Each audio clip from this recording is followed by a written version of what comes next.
In the last video, we started seeing how variables work in Python. In this video, we'll continue working with objects. By the end of this video, you should be able to create objects and call methods on those objects. So let's start working with objects a bit more. The command here, x equals hello, will build an object just like we're used to.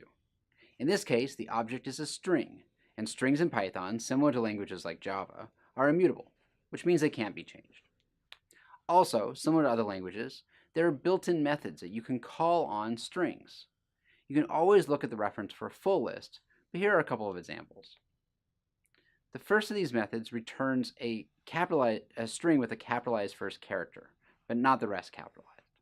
The second appears to return a copy which is lowercase. In both of these cases, the method returns a copy of the original, which has now been changed. To call a method in Python, we use just a period after the variable name, the method name, and any parameters to send to the method, like we have x dot lower and then parentheses in the example here. Remember that I said that strings weren't changeable.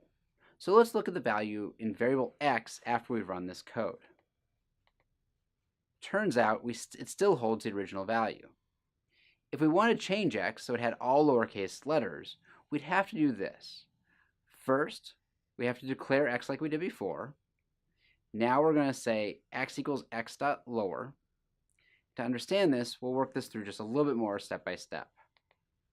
When we call x dot lower, it returns a new string object, which is a copy of the original, with all the letters lowercase. For now, we can visualize that by adding this new object with a lowercase hello to our memory diagram.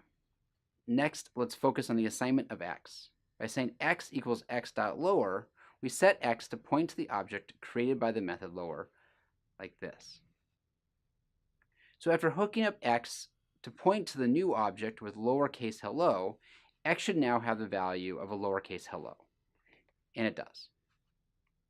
We'll be calling methods on objects throughout this course. So if you're a bit confused, don't worry. You'll see a lot more of this going forward.